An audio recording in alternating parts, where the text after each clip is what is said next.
Os estudantes da rede pública estadual estão lutando desde o dia 6 de outubro contra a reorganização escolar proposta pelo governo do estado de São Paulo. Mesmo com diversas manifestações que pararam a cidade e cobrando a Secretaria da Educação e as diretorias de ensino de todo o estado, nós não fomos ouvidos. E por isso decidimos ocupar as escolas. Salve família, secundarista na voz, vai segurando. De São Paulo pro mundo, a rua é nossa. Você tem sede do quê? Eu quero outra escola. Mexe com quem tá quieto. Acordei, olhei pro lado, vi manifestação e do outro lado vi uma pá de ocupação. Enquanto uns gritavam felizes, é campeão, outros apanhavam e lutavam pela educação. Política desinteressante, causada pela corrupção, estigma, digna, indignação. Qual seria o tema do debate em questão? Gol da Alemanha ou senador no mensalão? Suor, cansaço, causado pela exaustão. Fome e morte, causada pela ambição. Enquanto nas ruas o que se vê é opressão, auto-opressão e na mídia alienação. E quem será o culpado em questão? Aquele que é eleito ou aquele que vota na eleição? Direita, tropa de choque, em cima o governo fascista. Esquerda, argumentação, embaixo secundarista. Direita, tropa de choque, em cima o governo fascista. Esquerda, argumentação, embaixo secundarista. Ocupar e resistir, ocupar e resistir. Acho que essa experiência das ocupações das escolas ela é em muitos sentidos herdeira dos protestos de junho. Em primeiro lugar, porque junho reintroduziu na pauta da política brasileira a ideia que pode-se conseguir mudanças concretas por meio da desobediência civil e da ação direta.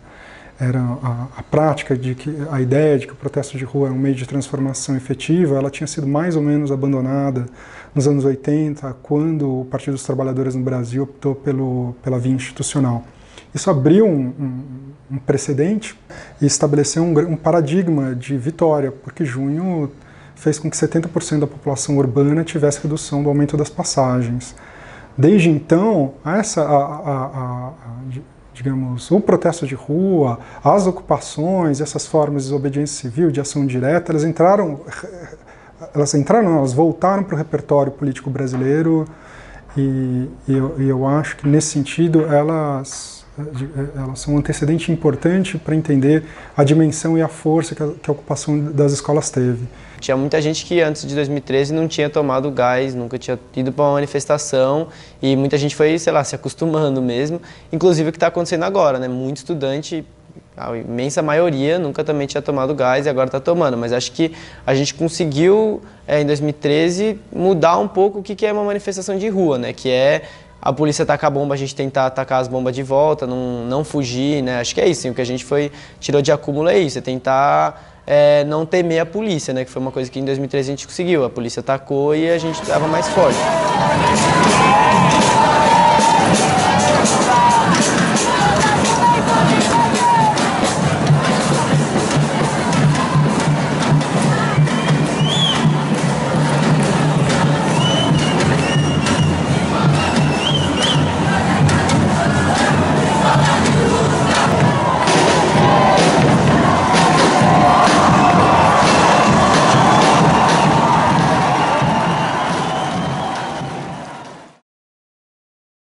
Finalmente, o governo do estado de São Paulo anunciou hoje os primeiros detalhes sobre a reorganização da rede de ensino.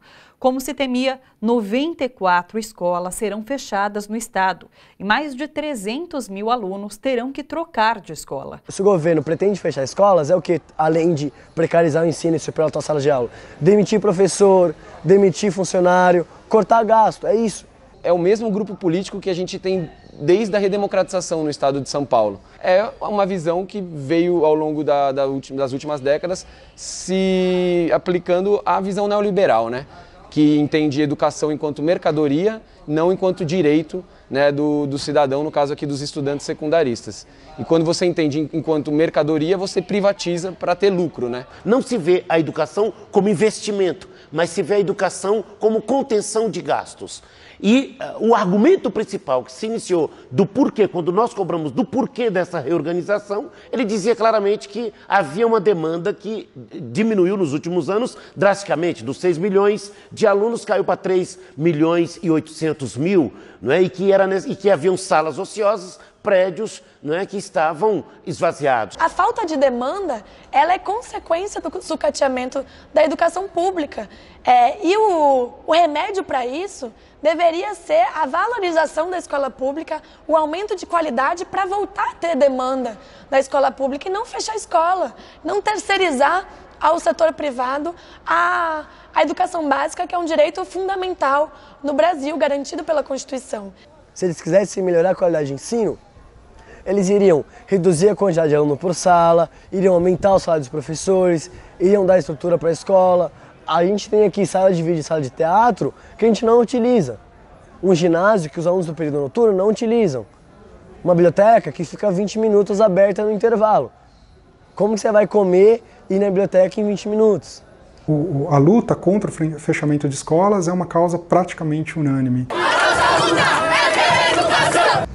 As escolas de São Paulo são escolas sucateadas, escolas que não têm material, salas superlotadas, né? Prédios abandonados. E nesses 20 anos, né, de projeto educacional, o que se vê na prática é o desmantelamento, não é, da escola pública, não é, o sucateamento, né, o sucateamento da escola pública, as salas superlotadas, né, as péssimas condições de trabalho, os professores trabalhando de forma absolutamente precarizada, os baixos salários, né, e outras situações absolutamente que não correspondem com a dignidade do magistério paulista. Estes livros aqui foram totalmente abandonados porque a educação está abandonada e sucateada, porque a gente poderia usufruir esses livros todos os dias, as pessoas que nos visitam poderiam usufruir. Só que a preferência deles é que estejam aqui, escondidos. Eu já estudei em escola particular e quando eu entrei na escola pública foi um choque de realidade, né? Porque as coisas são totalmente diferentes. Na escola pública tem aula vaga, não tem banheiro às vezes, não tem porta no banheiro, às vezes não tem privada, não tem papel higiênico. Tem escola pública que não dão material. Tem escola pública que não tem nem merenda, e isso é um absurdo, né? Porque como que uma escola, a base de formar uma pessoa, vai ser tão precarizada assim? Porque a gente fala que isso aqui é um projeto de presídio abandonado, porque se for no presídio, tá melhor que aqui, porque lá é cama tudinho direitinho, paredes pintadas, ou seja, aqui não, aqui se você for pegar numa parede e começar a descascar, você vê desde a primeira tinta até a última agora. Você vê azul, você vê verde, você vê branco, você vê rosa, você vê todo tipo de cor. Eu estudei a minha vida inteira em escola pública. Nada que eu... É triste falar, é pesado, mas eu não aprendi nada em 11 anos. Segundo a Secretaria de Educação, das 94 escolas que serão fechadas, 66 serão entregues para municípios e devem ser transformadas em creches ou pré-escolas. 28 ainda não têm destino definido e outras 1.464 unidades de ensino das 5.147 que existem no estado serão reconfiguradas para receber um único ciclo de ensino. O Alberto Conte não está no plano das reformas, né? O Alberto Conte já é um ciclo só e não está para ser fechado. Porém, aqui no Alberto Conte nós temos muitos problemas e um dos nossos principais problemas e que a reorganização ameaçou de prejudicar muito é a superlotação. Aqui nós temos salas que chegam até 62 alunos na chamada, quando o certo, pelo que os pedagogos e a nossa própria coordenadora nos orientou, seria ter no máximo 35 por sala, para que os professores consigam dar conta mesmo de suprir as necessidades dos alunos, e etc. Então, a gente ficou pensando, se 94 escolas fecham, para onde é que vai todos esses alunos? Para as escolas que já são superlotadas? 80 alunos numa sala, mas só cabe 30. Aí não tem condições, né? Aí muita gente no final do ano, no meio do ano, vai falar, eu quero desistir, para o estudo, ano que vem eu continuo, ano que vem não começa de novo e assim vai. Que nem eu moro perto daqui, perto da escola, e eu não queria ir para outra escola, porque eu sempre estudei aqui, me apeguei aqui. E que nem eu trabalho e eu não ia para o Exaltino com mais de 70 alunos dentro de uma sala de aula, e eu não ia. A distância. Você estudava na rua de casa ou a 20 minutos andando. Agora você vai ter que pegar um ônibus e enfrentar um trânsito de 1h30 em São Paulo às 6 da manhã, né? Você vai ter que acordar às 5, às 4. Ou seja, você já acordava cedo, você vai ter que acordar bem mais. E quantos jovens não abandonam a escola por causa desse mesmo motivo? Ao todo, 311 mil alunos serão afetados e terão de mudar de escola. A medida atinge ainda 74 mil professores, de acordo com as informações do secretário de Educação, Hermann Vorwald. Essa organização chegou do nada. Chegou no finzinho do ano e chegou do nada. E todo mundo não concordou, porque a gente gosta daqui como se fosse a nossa casa. Então a gente não quer sair daqui por causa que ele acha que é melhor fazer isso. Até porque a gente sabe que não vai melhorar. Ver que um cara que ele chega e quer mudar simplesmente todos os alunos de lugar e me tirar da escola onde eu cresci, onde eu estou e os meus amigos, é uma coisa extremamente absurda e que a gente não poderia e nós não vamos deixar que ele faça isso. O discurso do secretário da Educação, atual, era que as escolas teriam que ser reorganizadas por ciclos de ensino e que isso visaria a melhor qualidade da aprendizagem. O que a gente sabe que não é verdade, porque assim, as escolas particulares da rede privada, elas têm ciclos diferenciados na mesma escola, no mesmo prédio, e têm as possibilidades de terem, como que eu vou dizer, eles têm a possibilidades de aprendizagem convivendo no mesmo ambiente. Uma mãe que tem 2 filhos, um filho está no ensino médio, o outro está no fundamental. Esse filho geralmente levava o filho mais novo para a escola. Só que agora, com a reorganização, o filho mais novo vai ter que ir para um lugar e o mais velho vai ter que ir para o outro. Ou seja, vai ter que existir alguém para levar esse mais novo. Porque quando você está na mesma escola desde os 6 anos até os 18, 17, você começa a criar um vínculo com aquele lugar. Nas ocupações, a gente aprendeu até com os alunos, porque eles falam não, eles nos colocam, os estudantes secundaristas, como se nós fôssemos prejudicar os menores. E não, a gente aprende a respeitar, porque a escola não é só o espaço do conteúdo, é o espaço do aprendizado, do convívio. Então isso é uma lição, que eles têm, que os alunos têm dado com esse processo. Uma escola de ciclo único, que tenha todos os ciclos, ela só traz a ganhar para as pessoas, porque um aluno que ele vem sendo preparado na mesma escola, que ele está sendo ali disciplinado, que ele está crescendo ali na escola, todo naquele âmbito escolar, só traz melhorias. Quando você tem aquele sentimento de que você pertence a um lugar, fica mais fácil de você poder construir aquele lugar, fica mais fácil de você participar, fica mais fácil daquilo também ter a sua cara. Tudo que nós construímos até agora está errado. Que o processo de educação, de fragmentar o acesso aos processos de educação, exclui. Na escola onde eu estou, muitos alunos que evadiram da escola, eles têm estado presente na escola todos os dias. E os pais vão até a escola e falam, mas o que acontece? Esses meninos, eles não estavam mais indo, eles não estavam mais frequentando a escola. Por que eles estão hoje na escola? E aí, em conversas que a gente tem feito, os pais e os alunos, eles compreendem que a escola os evadiu. Não foram eles que evadiram da escola. Ninguém tira o trono do estudar, ninguém é o dono do que a vida dá. E nem me colocando numa jaula, porque sala de aula essa jaula vai virar. Ninguém tira o trono do estudar, ninguém é o dono do que a vida dá. Ninguém tira o trono do estudar, ninguém é o dono do que a vida dá. Nós temos 3 planos estaduais de educação que estão tramitando na Assembleia Legislativa. 3 planos. Um desses planos é o plano do PSDB, é o plano do governo, que veio de cima para baixo, verticalizado, veio direto da Secretaria Estadual de Educação e do Conselho Estadual de Educação. Quando foi anunciado, despertou aos alunos, principalmente os alunos do ensino médio, que são, né, os secundaristas, a fazer um levante contra esse projeto, porque esse projeto ele visa a privatização do ensino. A gente vê que é uma tendência internacional da privatização, uma tendência neoliberal de sucateamento do ensino público, e aí é uma forma de o Estado conseguir fazer a drenagem de recurso público para o ensino privado, para capital privado. Ela é mais um tapa-buraco para continuar pagando os juros da dívida pública, no caso aqui na esfera estadual. Então essa reforma ela só acontece para, em vez de tirar dos banqueiros que continuam lucrando com o capital financeiro, eles vão tirando de questões sociais, como a saúde pública, transporte público, seja a construção de moradias, né, de conjuntos habitacionais populares, ou no caso aqui da educação pública. Ficou claro que o intento do governo estadual aqui, que é fechar as escolas, e uma vez fechadas as escolas, fechar várias escolas, e uma vez fechadas as escolas, repassar a gestão das escolas para organizações sociais, que são empresas privadas, ficou claro desde ali que iria haver uma resistência muito grande dos estudantes.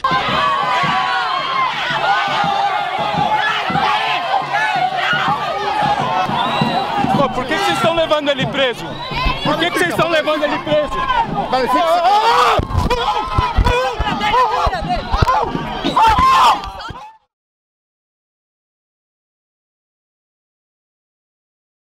Assim que saiu a notícia, que a gente ficou sabendo dela através da televisão, que a gente ia perder o nosso ensino médio aqui na escola, e de imediato o pessoal já começaram a se mobilizar contra isso. A gente já foi fazer manifestos, a gente foi atrás da justiça, a gente teve um abaixo assinado com mais de 10 mil assinaturas, a gente foi atrás dos vereadores da cidade e pegamos o apoio de todos eles, conseguimos um documento com toda a assinatura deles, só que mesmo assim o governo ele se mostrou não disposto a dialogar com a gente sobre essa questão.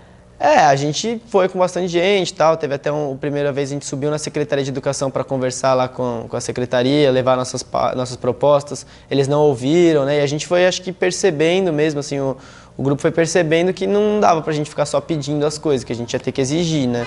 Enfim, antes de decidir fazer a ocupação, nós já tínhamos feito outras coisas, já tínhamos nos mobilizado de outras maneiras, mas infelizmente não houve um retorno positivo. Que a Secretaria de Educação aqui de São Paulo fecha as portas totalmente para a população. A gente não consegue chegar lá e dialogar. Tivemos um período grande de greve dos professores aqui no estado de São Paulo, onde o governo também em nenhum momento tentou para dialogar com eles, onde o governo do estado trata o professor e estudante na base da borrachada, né? Ele senta para conversar com o crime organizado, mas não senta para conversar com os estudantes e com os professores. A gente já teve nos primeiros meses, aí no primeiro semestre, uma greve de professores que durou 3 meses e eles nada conseguiram. O que o governo não esperava era essa reação da comunidade escolar. As escolas não vão fechar, as escolas são nossas, alunos de todas as quebradas, tamo junto!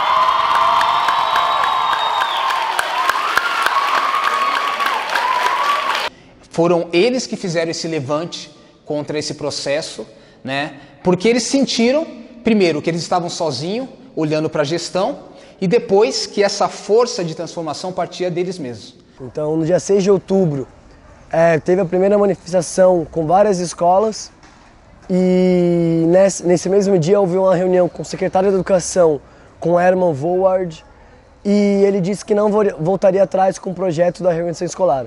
O secretário, junto com toda a sua equipe, dizia com essas letras: nós vamos aplicar a reorganização. Inclusive eu fiz falas dentro dos fóruns falando, mas não foi feito debate com os estudantes, não foi feito debate com a comunidade escolar, e fala do Estado, assim, dos representantes do Estado era: não importa, nós vamos implementar a reorganização. A gente estava fazendo manifestações quase que toda semana contra a reorganização e a gente viu que não estava dando certo, que mesmo assim o governo não dialogava com a gente. Então a gente pensou numa medida mais drástica. Visto isso, que as manifestações, reuniões e debates não estavam tendo tanta voz, a gente decidiu ocupar as escolas, né?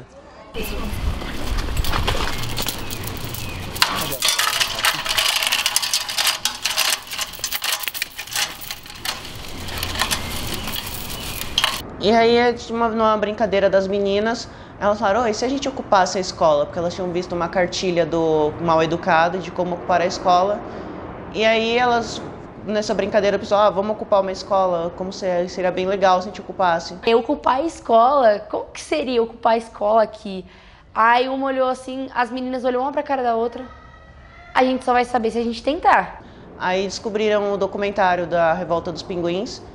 E aí, baseado no documentário que elas assistiram, elas falaram, olha, até que a ideia é viável, né? A brincadeira, assim, pode ser uma coisa assim mais séria. E aí a gente chamou o pessoal numa assembleia e falou, galera, o que vocês acham de ocupar a escola? E distribuímos a cartilha. Segunda-feira, dia 9 de novembro, às 7 horas, o pessoal entrou na escola e houve uma resistência da diretoria e de alguns professores também, que são contra o movimento. Depois disso, a gente decidiu, olha, agora sim, fechou a escola, não entra mais ninguém da direção, só vai entrar quem a gente permitir. Bololô, ha, ha, bololô, vamos ocupar, bololô. E aí foi isso, assim, a gente viu essa nova tática aí, a Diadema ocupou numa noite, na manhã o Fernão Dias, e aí na mesma semana 9 escolas já estavam ocupadas, e aí foi indo, né, até chegar em mais de 200 ocupações e tal. Os estudantes encontraram mais uma forma de protesto contra a reorganização. Boicotaram o SARESP, o Sistema de Avaliação de Rendimento Escolar de São Paulo. Em 2 semanas, mais de 200 escolas estavam ocupadas no estado de São Paulo. Pra quem queria ditadura, ela tá de volta. Se nós ceder mais, volta a chibata nas costas. Esse é o teste, quem se organiza investe. Malandro, esse é o rap. 2015 o sistema não esquece. Ocupe sua escola. Tá trancado! Nós ocupamos no dia do SARESP porque a ideia era chocar. Porque é uma prova muito importante o SARESP, né? Então a gente pensou, nós vamos impedir que o SARESP aconteça, para que cause algum efeito, algum impacto. Imediatamente o sindicato se posicionou a favor dos estudantes em apoio às ocupações. Até porque essas ocupações tiveram como objetivo evitar que o governo aplicasse esse plano que na verdade tem o objetivo de fechar escolas, né? Transferir milhares de pessoas para regiões diferentes e mais do que isso, sem nenhum tipo de consulta aos estudantes. Que não perguntaram pra gente, sabe, assim, tipo, pô, vocês querem, sei lá, nem teve debate sobre isso. Projeto que queria afetar diretamente a comunidade escolar, não consultou a comunidade escolar. Não veio ninguém falar com a gente na escola, a coordenadora não falou nada, nem diretora, nem professor. Eu fiquei sabendo por causa das manifestações que começaram a ocorrer, né? E não teve diálogo algum, tipo, ninguém veio perguntar pra gente se a gente queria mudar de escola, se a gente queria ir para uma escola muito longe, ninguém veio saber da gente. O Geraldo, ele é doido, ele faz coisas absurdas, é a escola fechando as portas e a polícia batendo em aluno, é a escola fechando as portas e a polícia batendo, e a polícia batendo, e a polícia batendo em aluno, é a escola fechando as portas e a polícia batendo em aluno.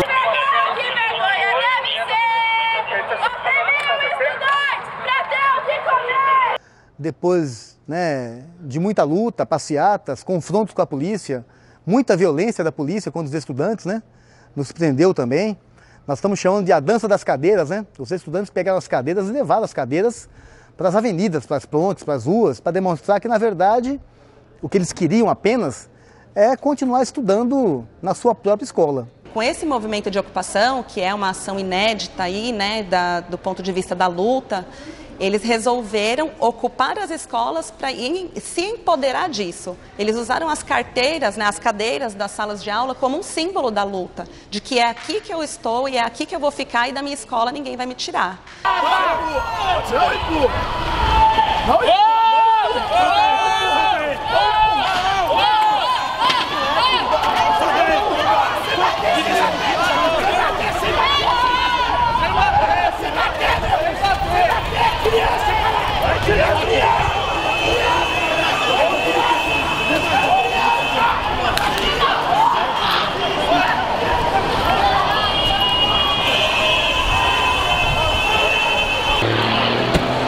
O policial fez a ocorrência contra os nossos filhos, como desacato e desobediência. Eu não posso bater no meu filho. A justiça brasileira fala que eu não posso dar um tapa no meu filho, que se eu bater no meu filho eu vou presa. Aí o policial bate no meu filho e ainda faz ocorrência que meu filho desacatou ele e desobedeceu ele. Eu que tive meu filho 9 meses no meu ventre e nunca pedi dinheiro nenhum policial. Trabalhei dia e noite para sustentar meu filho e o policial tem mais direito de bater no meu filho do que eu. Não acabou! Tem que acabar! Eu quero o fim da polícia militar!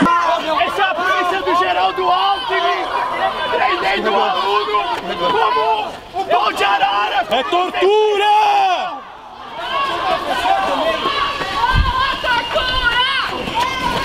Olha aí! Esses policiais deveriam ser presos de acordo com o Estatuto da Criança e do Adolescente! Presos! Eu prendo você! Eu prendo você! Eu prendo você! Eu prendo você! Eu tenho direito como cidadão! Tenho direito, sim!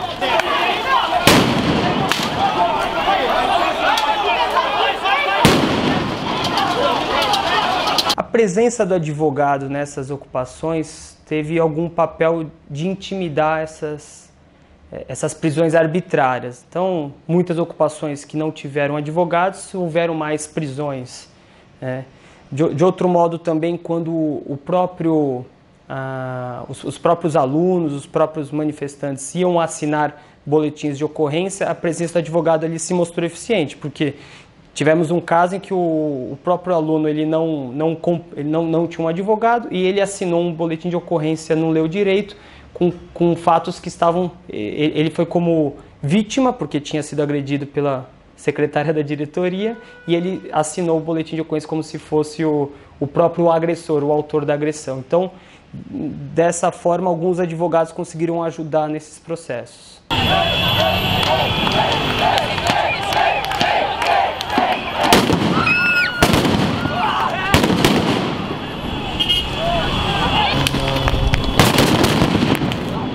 Tem umas fotos circulando, né? Aconteceu esse mês, eu fui na escola Silvio Xavier e a gente decidiu fazer um ato, uma paralisação na Avenida Tietê, Marginal Tietê. E nisso, quando a gente chegou lá, os policiais chegaram rapidamente e começou um conflito. Eles chegaram tacando bomba. Aí eu tava segurando uma cadeira e o policial puxou essa cadeira de mim e eu não soltei. E aí a gente ficou, né, nessa, deu puxando, ele puxando também. E aí chegou um amigo meu para me ajudar a puxar a cadeira. Nisso que o meu amigo chegou, já chegou outro policial e deu um soco na cara dele. Aí eu peguei e falei, vocês estão batendo em adolescente que tá lutando pela educação. Aí o policial pegou e falou, cala a boca e solta essa porra, e me deu um chute, né? E aí nisso ele conseguiu pegar a cadeira e ele jogou a cadeira. Eu falei, cuidado, que a cadeira é da escola. E aí, tipo, eu fui lá, levantei a cadeira e tudo. Aí a gente começou a conversar com os policiais e eles falaram que a gente não ia poder ficar parado ali. E aí a gente começou a seguir em ato na Marginal. E aí a gente seguiu em ato e depois voltou para a escola. E aí, é essa foto aqui que está circulando.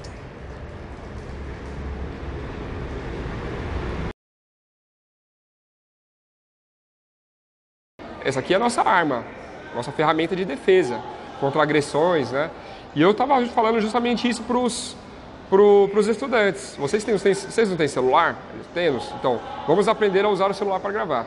E quando eu dava oficina para aprender a gravar o vídeo com o celular, a gente já fazia um vídeo para veicular. Então a oficina já era a produção de um vídeo. Vamos fazer uma encenação de como um policial aborda e como a gente pode gravar? Vamos. Aí a gente fez um vídeo chamado Dicas para Gravar. Através desse vídeo, todo mundo aprendeu a usar o celular para gravar e se defender das abordagens. Como a mídia não nos mostra, nós seremos a mídia. Sejam bem-vindos à Escola Raul Fonseca Ocupada, diretamente para o canal Secundarista. Toda vez que houver alguma ocupação ou abordagem policial, é muito importante ter pelo menos 2 câmeras gravando, porque pelo menos assim uma dá cobertura à outra. Um exemplo é essa cena. O policial está discutindo com alguns alunos, tem 2 câmeras. Se o policial, por acaso, pegar a câmera de um deles, tem a outra para dar cobertura. Vão querer te impedir falando que tem direito de imagem, mas não pare, nós temos direito de informação. Continue gravando. Nós não somos vândalos, estamos lutando pela educação. Participe, comunique e compartilhe. Eu estudar pra não virar polícia militar. Mamãe mandou. Eu estudar pra não virar polícia militar. Quando o cordão da polícia saiu daqui, entraram diversas pessoas, não só do Fernão, mas de outras escolas, secundaristas em geral. E nós organizamos comissões de cozinha, limpeza, porta-voz, atividades, informações. E embora isso para discutir a linha política, nós fazíamos assembleia, como fazemos ainda todo dia, para discutir quais são os próximos pontos, quais são os próximos passos e como iremos agir.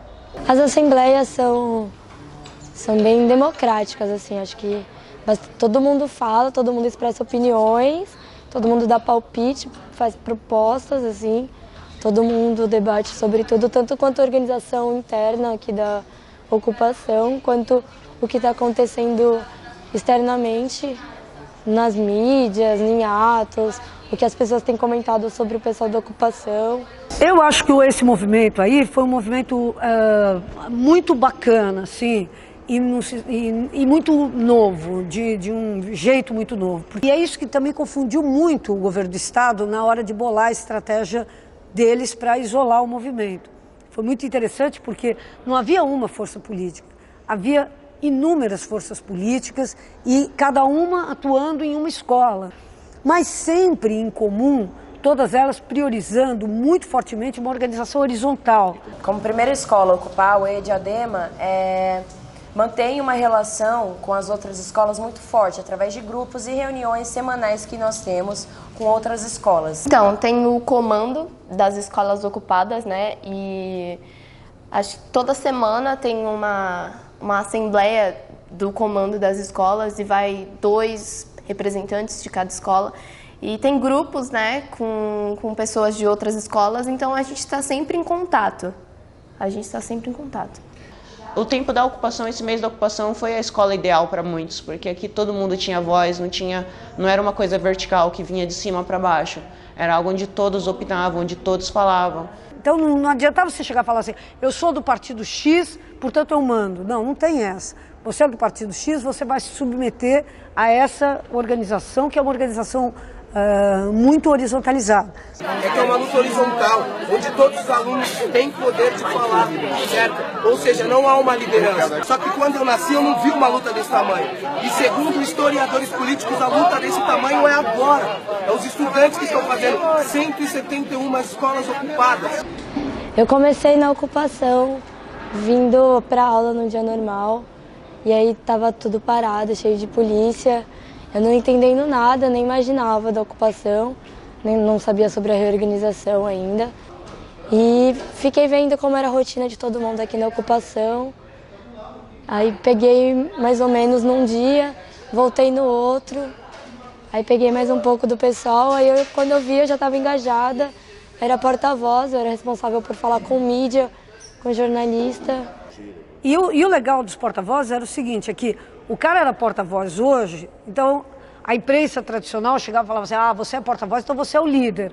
No dia seguinte, esse cara que era o porta-voz de hoje estava cortando batata para fazer o arroz, para fazer a comida, estava limpando o banheiro. No outro dia era outro porta-voz, enfim.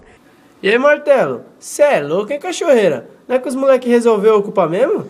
Pois é, né, mano? Mais de 70 escolas ocupadas e tem muitas por vir aí, hein, mano? Isso aqui vai virar o Chile, hein, mano? Bololô, ha, ha, bololô, vamos ocupar. Bololô. E esses movimentos que têm capacidade de vencer, de impor uma derrota política, eles precisam romper. Obviamente eles precisam do apoio da esquerda, mas eles precisam muito mais do que o apoio da esquerda.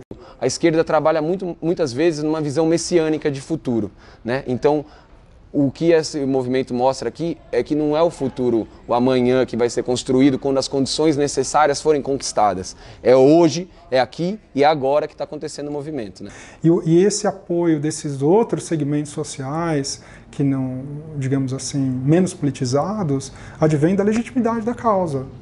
Eles precisam ter causas justas e os atores precisam ser reconhecidos como atores legítimos, que não são controlados por interesses políticos que a população percebe muitas vezes como interesses espúrios, interesses de poder. E eu acho que houve essa confluência no caso dos estudantes que permitiu que eles ganhassem uma enorme legitimidade e força, não é? Que terminou impondo essa derrota ao governo do Estado.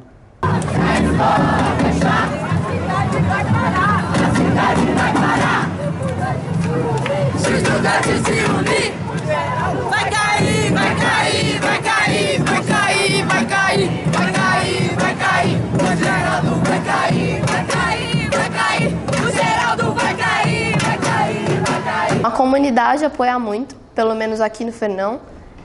Doam bastante coisa, a gente teve bastante atividade.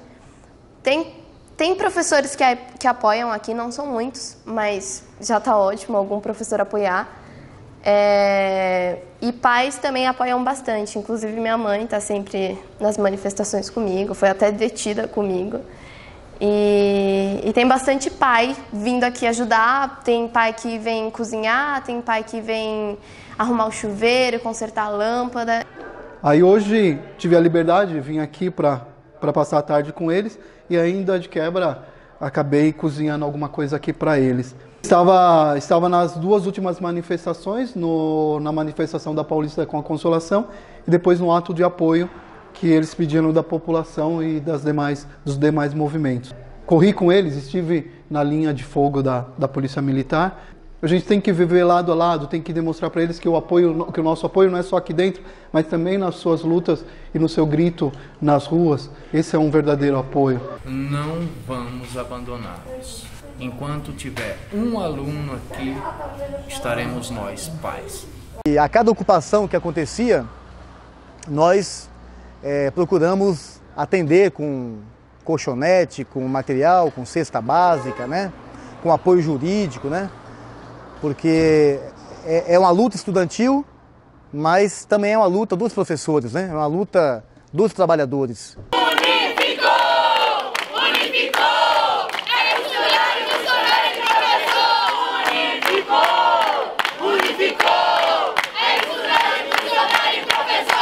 Todo o protagonismo da luta era dos próprios estudantes secundaristas, dos estudantes das escolas, mas entidades como a UNE foram importantes para estar na retaguarda e conseguir ajudar do ponto de vista da logística, dos alimentos que precisavam chegar nas escolas. A sede da UNE foi ponto de apoio para recebimento de alimentos.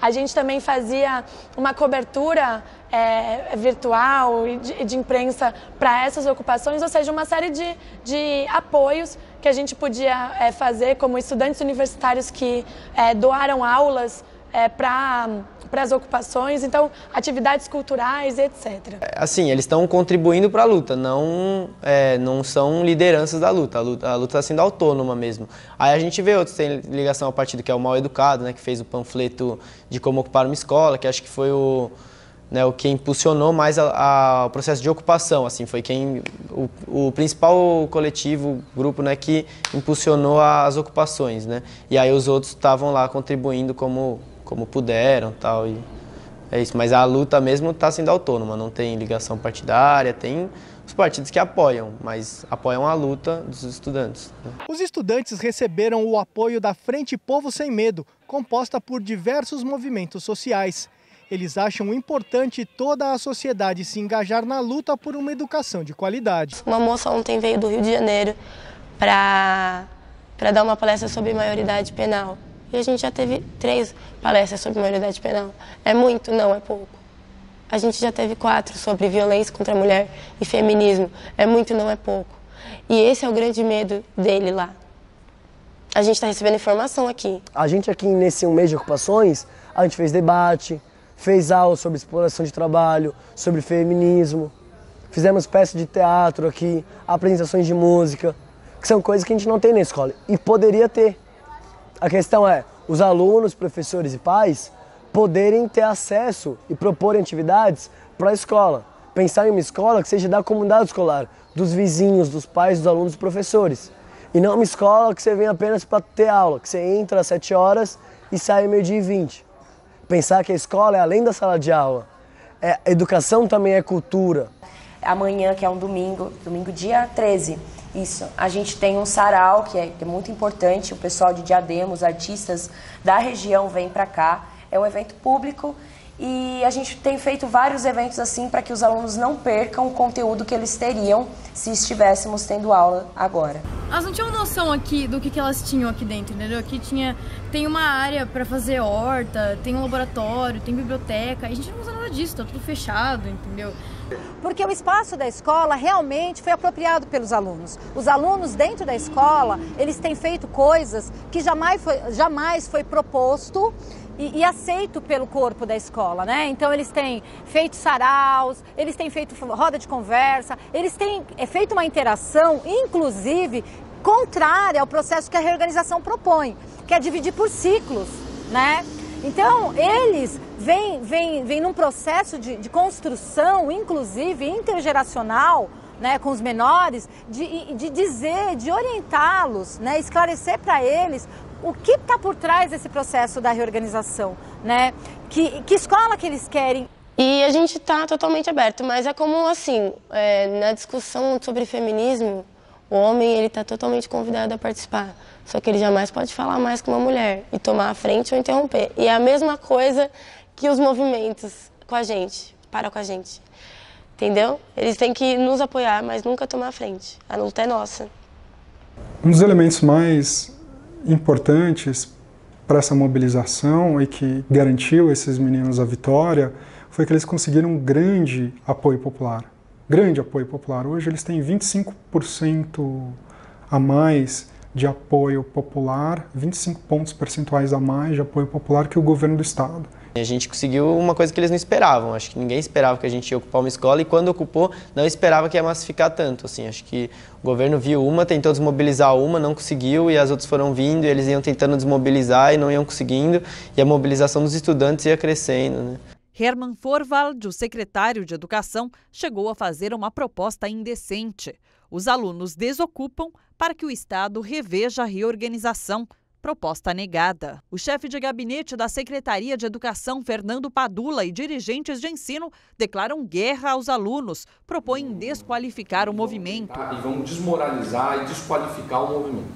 Foi muito importante que a gente tivesse lá nesse momento inicial, porque toda a tentativa do governo do Estado foi no sentido de criminalizar o movimento secundarista, dizendo que eles estavam depredando as escolas, que eles eram vândalos, que eles estavam consumindo drogas dentro das escolas, que eles estavam promovendo orgias, enfim, uma tentativa de criminalizar o movimento.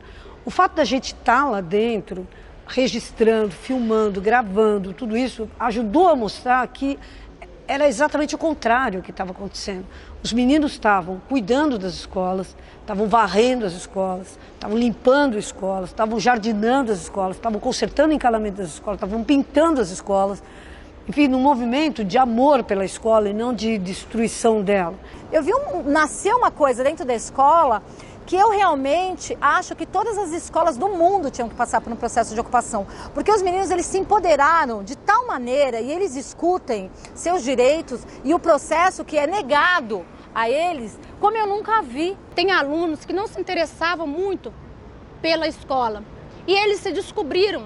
Essa luta, eu não tenho dúvida nenhuma, ela daqui a 10 anos a gente vai estar falando sobre ela, porque ela marcou uma geração e marcou uma juventude que certamente não vai parar aí na luta pela democracia, pelos direitos sociais e tal.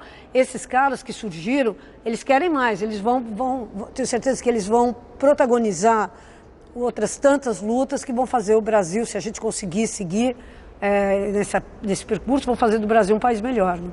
Vitória dos estudantes paulistas. Eles ocuparam escolas contra a reorganização arbitrária do governo de São Paulo. Mergulhado na maior crise da sua gestão, hoje o governador Geraldo Alckmin reconheceu a derrota e suspendeu a reorganização escolar.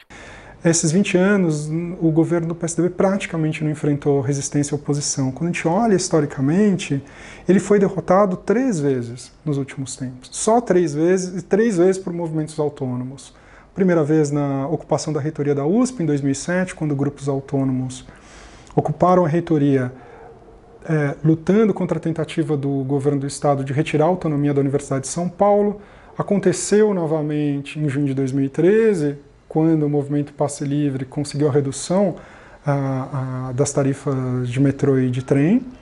E agora, quando os estudantes conseguiram que esse processo de reorganização que implicava o fechamento de 94 escolas fosse revertido. A radicalidade dos secundaristas, a ousadia dos secundaristas, somado o convencimento de toda a sociedade que estava a favor, que estava apoiando as ocupações, foi essencial para garantir a vitória, para pressionar o governo Alckmin e fazer com que ele desse um passo atrás e retrocedesse na sua proposta de reorganização. Isso sim foi uma conquista, nós fizemos o governo Alckmin recuar. Porém, ele não recuou totalmente, ele não falou, nunca mais vou fazer um processo, um fechamento de escolas. No final da manhã, depois de 26 dias de ocupações nas escolas e com a notícia de que a popularidade do seu governo nunca esteve tão baixa, o governador Geraldo Alckmin finalmente reconheceu a derrota.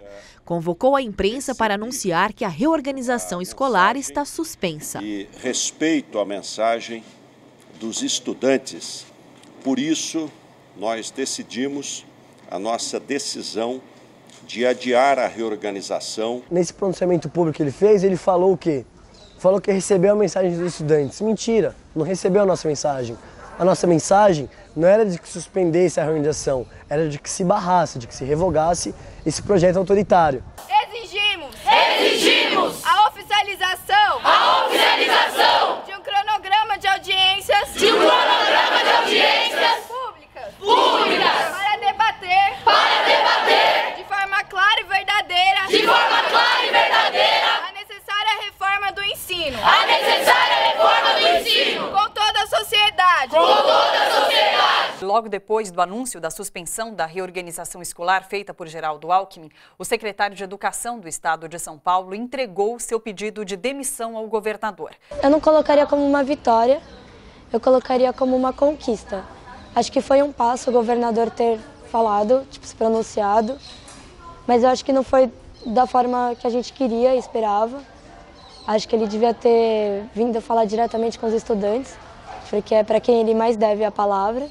Foi uma vitória, mas foi uma vitória no sentido de que a gente conseguiu provar que a gente tem voz, a gente conseguiu chamar a atenção, a gente conseguiu fazer alguma coisa. Eu acho que ainda não foi uma vitória, já foi um passo, porque suspender não é cancelamento.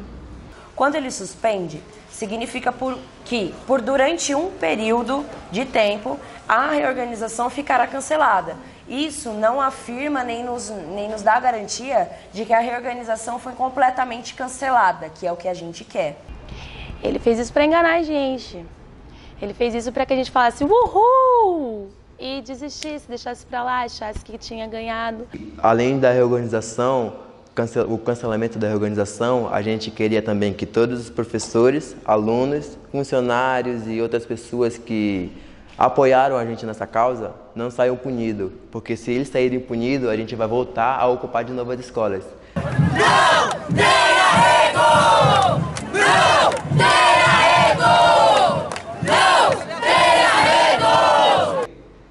Realmente o aluno entendeu que a escola é dele, ele passa o tempo todo ouvindo professores, pais, dizer que a escola é desse aluno, só que na verdade ele nunca participou ativamente gerindo essa escola, cuidando dessa escola e organizando essa escola. No Brasil é histórico, é a primeira vez que acontece isso. A gente já tem, vamos dizer assim, semelhanças com o Chile, que aconteceu em 2012, mas no Brasil é a primeira vez. Nunca houve um movimento tão unido dos secundaristas, né? Cara, o que a gente vai tirar mais de positivo dessa coisa é aprender a trabalhar em grupo, porque a gente aprendeu aqui que a gente pode lutar e conseguir o que a gente quer. Todas as pessoas que estão participando disso aqui estão crescendo de uma maneira absurda. A gente está aprendendo aqui coisas que a gente nunca aprendeu na escola. Além de a gente fazer parte da escola, a gente está fazendo a escola. Porque quando você só está na escola, você só vem e sai. Agora, quando você cuida dela, quando você faz parte dela, você realmente quer construir ela, você quer que ela cresça. Não que você apenas venha e saia, venha e saia. Tem uma puta biblioteca a escola, só que eles nunca abriram para nós, nunca deram oportunidade, eles não abrem biblioteca para nós. Então nós alunos daqui da ocupação abrimos uma biblioteca, quem quiser pegar, ter mais conhecimento do que além do que eles ensinam na escola, pega um livro e lê, tá ligado, mano? Isso que é um conhecimento de verdade, adquirir um vocabulário também, na hora de chegar num debate, não chegar só, é tudo nosso, caralho, nós é nós. Chegar e saber argumentar direito, né, tá ligado? Entendi sobre política, alguma coisa que eu não sabia nada. Eu não tinha, sei lá, senso nenhum sobre política. E aqui eu aprendi, acho que a melhor maneira de política que eu podia ter aprendido, tipo uma linha horizontal. Aí quando eu tava lá na rua mesmo, lá na frente do Fernão protestando, as aulas que a gente teve lá na rua mesmo, que a gente teve algumas aulas sobre isso, eu aprendi muito mais que na escola, sinceramente, sobre política. Porque, sei lá, parece que eles não podem falar sobre política na escola que vai acontecer alguma coisa com eles, sabe? E eu já perguntei até a professora, por que você não fala de atualmente, do governo de atualmente, o que está errado, o que está certo? Explica pra gente. Ela, não, vamos ficar nessa questão do passado que é... Eu falei, então tá, né, posso fazer nada. Mas, tipo, na rua mesmo eu aprendi muito mais. Além dessa vitória política, da gente conseguir mostrar que o estudante secundarista ele tem voz, ele faz peso na sociedade, a gente também trouxe um crescimento muito grande como pessoa. A gente sabe trabalhar melhor em grupo, a gente sabe respeitar mais as diferenças. E é um convívio, assim, é uma coisa que eu vou levar, tipo, pro resto da minha vida. O que as experiências que eu tive aqui é uma coisa, assim, única e que vai, tipo, trouxe um novo rumo pra minha vida. Eu vou ver o mundo de uma maneira diferente. Vacilou, mas entrou, é São Paulo inteiro ocupado. Vacilou, mas entrou, é o estado inteiro ocupado. Vai ter força pra lutar contra algum bagulho maior, tá ligado? Que nem a gente tá lutando contra o Estado, mano.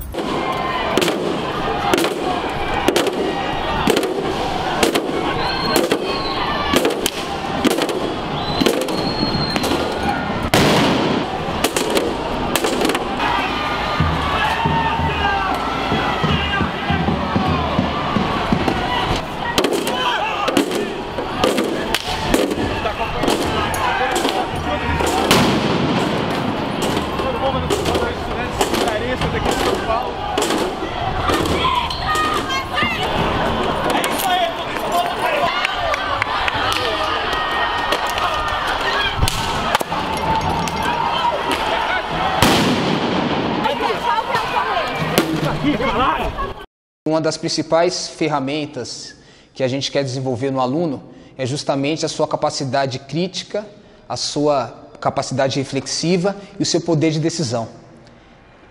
Ou seja, formar um aluno autônomo. Eu acho que foi um aprendizado para eles, estudantes, que eles podem tomar a linha de frente e que se eles querem transformações, eles podem protagonizar a luta, e é uma lição para as gestões e para as escolas que as aulas, e para nós professores também, que as aulas se tornem mais democráticas, que a gestão seja mais democrática, que a escolha, o caminho pedagógico que vai ser seguido, seja também que o aluno participe desse processo. Eu acho que a lição que fica é da democracia no seu efetivo exercício. E de fato, esse movimento de ocupação mostrou essa autonomia dos alunos, mostrou esse processo decisório que parte dos próprios alunos, e para nós, assim, professores, é realmente algo extraordinário que a gente buscou implementar isso em sala de aula, e na verdade a gente percebeu que a sala de aula ela é ainda muito pequena para conseguir desenvolver no aluno essa capacidade, mas que é ele olhar para a sociedade, é ele olhar para o mundo à sua volta e perceber que a escola ela é uma parte do mundo e começando a transformar a escola, você começa a transformar o mundo.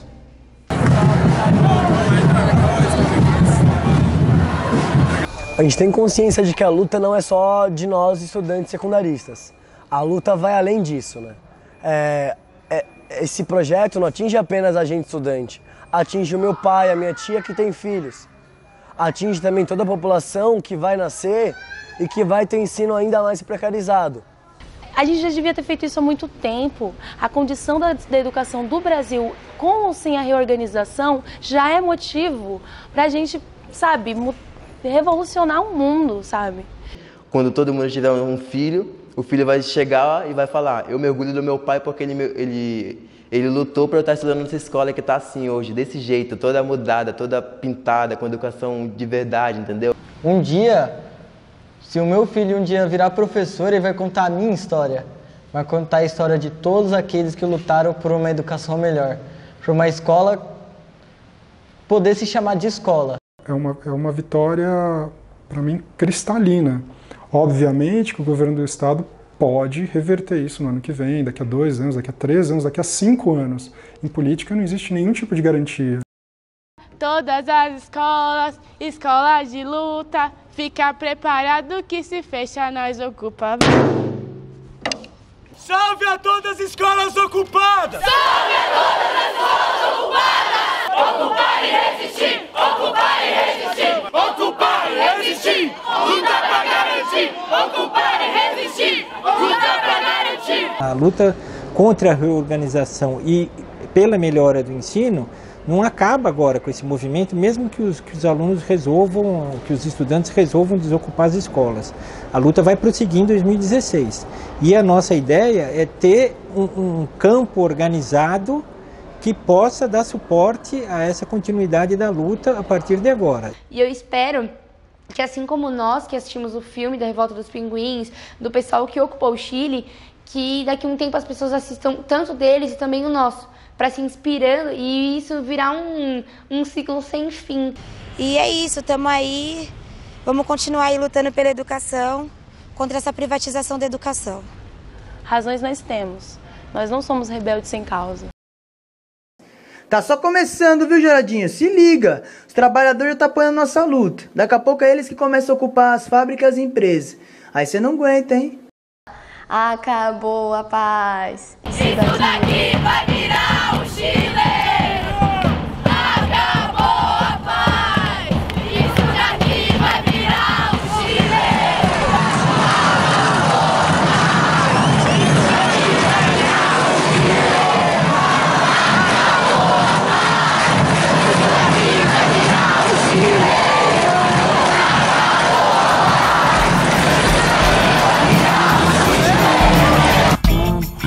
Ocupar e resistir, ocupar e resistir,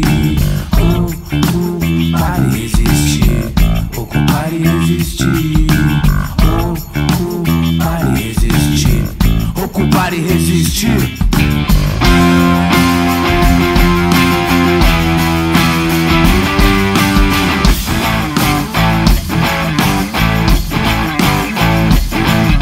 Quantos lutaram, tentaram, faleceram? Mais de 1000. Aqui vai virar o Chile ou o Chile virou o Brasil. Memorável, luta consciente e coincidentemente incrível. E é difícil e dói saber e descobrir que a única coisa que cresce mais do que a inflação é o genocídio. Só pra deixar bem claro, irmão, não tem arrego. Você fecha a minha escola e eu tiro o seu sossego.